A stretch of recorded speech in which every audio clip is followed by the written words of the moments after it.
আজকে রান্না করে ফেললাম কাচকি শুটকি দিয়ে হচ্ছে কাঁঠালের বিচি ঝাল ঝাল করে গরম ভাতে অনেক মজা খেতে টেস্টি। তো সেজন্য আমি এখানে বাটিতে এখানে কাচকি শুটকি নিচ্ছি এক বাটি নিয়ে আমি ভালো মতো তেলে নিলাম। তেলে নিয়ে তারপরে আমি গরম পানিতে একটু ভিজিয়ে রাখবো। গরম পানিতে করে ভিজালে তাড়াতাড়ি ময়লাটা ছেড়ে যায়, পরিষ্কার করতে সুবিধা হয়। তো সেজন্য আমি আর সাথে আমি এখানে কাঁঠালের বিচিগুলি ছোট ছোট করে নিয়েছি, পরিষ্কার করে ভালো মতো। কাঁঠালের বিচিগুলি একটু পরিষ্কার করতে হয়, উপরে যেহেতু কালো একটা অংশ থাকে। তো আমি এখানে ফ্রাই প্যানে করে এখানে ভালো মতো তেলটা গরম করে এক বাটির মতো দিচ্ছি হচ্ছে পেঁয়াজ কুচি।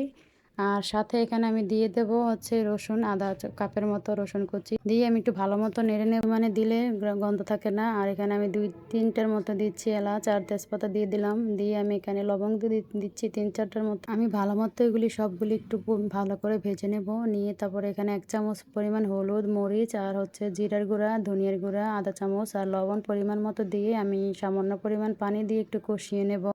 কষানো হলে আমি এখানে আধা চামচ পরিমাণ হচ্ছে আদা আর হচ্ছে রসুন বাটা দিয়ে দিলাম। দিয়ে একটু ভালো মতো কষিয়ে আমি এখানে ভালো মতো ধুয়ে রাখা শুটকিটা দিয়ে দিলাম। দিয়ে একটু ভালো মতো কষিয়ে নিতে হবে। যত বেশি কষাবে অত তরকারির টেস্টটা একটু ভালো আসে, অনেক কি ভালো আসে। কষানোর পরে আমি এখানে দিয়ে দিচ্ছি হচ্ছে কাঁঠালের বিচিটা, কেটে রাখা কাঁঠালের বিচিটা দিয়ে দিচ্ছি। দিয়ে সেটা দিয়ে ভালো মতো একটু কষিয়ে নেব। কষানোর পরে আমি এখানে পরিমাণ মতো পানি দিয়ে দিচ্ছি। পরিমাণ মতো পানি দিয়ে তারপর আমি ঢেকে দেবো। একটু ভালো মতো পানি দিয়ে নাড়াচাড়া করে একটু ভালো মতো তারপরে আমি ঢাকনাটা দিয়ে সিদ্ধ হওয়ার জন্য ঢেকে রাখবো।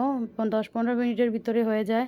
তাই মাঝখান দিয়ে উঠিয়ে আবার ঢাকনাটা উঠিয়ে আমি ভালো মতো নেড়ে চেড়ে দিয়েছিলাম। আমি ভালো মতো নেড়ে এখানে উঠানোর আগে কাঁচামরিচ দিচ্ছি। আর আপনারা চাইলে আরও বেশি দিতে পারেন। এখানে ঝালটা বেশি দিলে টেস্টটা ভালো হয়। ঝাল ঝাল করে রান্না করলে ভাতের সাথে, গরম ভাতের সাথে খেতে অনেক মজা লাগে। তো আমি লবণটা দেখে নিলাম, অনেক টেস্টি, ভালোই হয়েছে টেস্টটা।